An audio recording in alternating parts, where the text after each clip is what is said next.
आणि आज्ञा केली, पार्वती पहिजाहि तुम प्रेम परीक्षा लेऊ, गिरिहि प्रेरी पठयेऊ भवन, रामा दूरी करेहु संदेहु, सियावर रामचंद्र पद जय शरणम, मंगल भवन अमंगलहारी, करो सुदर्शन अजर विहारी. तर त्यांनी गणांना बोलवलं, ऋषींना बोलवलं आणि काही ऋषींना सांगितलं की तुम्ही आता असं करा, पार्वती तप करायला बसली हिमगिरीवरती, तिथे तुम्ही जा आणि पार्वतीची परीक्षा घ्या, खरंच ती माझी पत्नी बनण्याचे योग्य आहे की नाही. तर पार्वतीची परीक्षा बघण्यासाठी शंकरजींनी काही जणांना पाठवलं आणि सांगितलं की गिरीला म्हणजे हिमालयाकडे पण जा आणि त्यांना प्रेरणा द्या की पार्वतीला घरी बोलवून आणा आणि तिचा संदेह दूर करा. अशा पद्धतीने आज्ञा दिली. मग झालं, हे ऋषीमुनी निघाले. ऋषीन गौरी देखी तह कैसी, मूर्तिमंत तपस्या जैसी, बोले मुनी सुनु शैल कुमारी, करहु कवन कारण तपुभारी.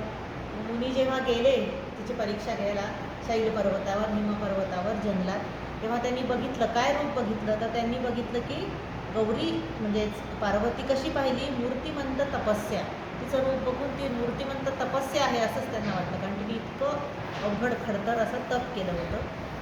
आणि मग ते म्हणाले, बोले मुनी सुनु शैल कुमारी, हे गिरिजा कुमारी, तू करहु कवन कारण तपुभारी, एवढं भारी तप तू कोणत्या कारणाने केलंय असं त्यांनी विचारलं.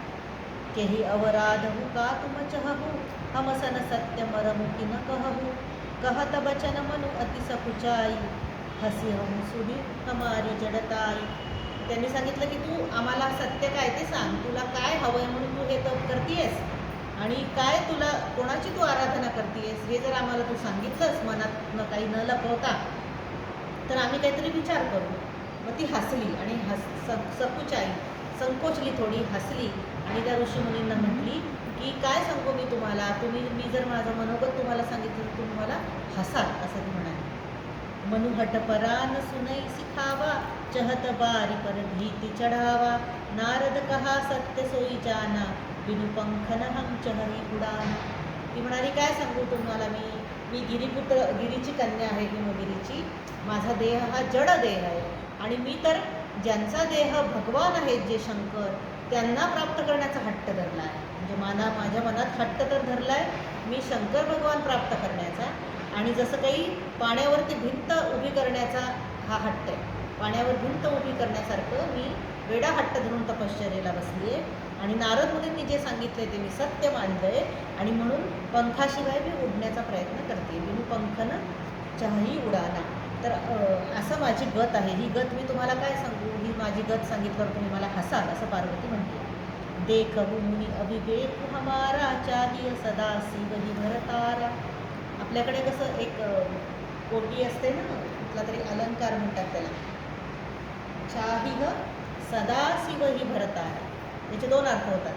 मी काय असा काही अविवेक माझ्या मनाने घेतलंय की सदा म्हणजे सततच मला शिवच भरतार मिळो, किंवा सदाशिव भरतारा, सदाशिव हा मला भरतार मिळो, असं म्हणजे औषध न लगे मजला, जसं आहे दमयंती म्हणते, औषध न लगे मजला, असा एक अर्थ निघतो. म्हणजे औषध मला काही नको आहे, पण औषध नल गे मजला, नल हाच माझ्या रोगावरचा औषध आहे, असं दमयंती म्हणते होती.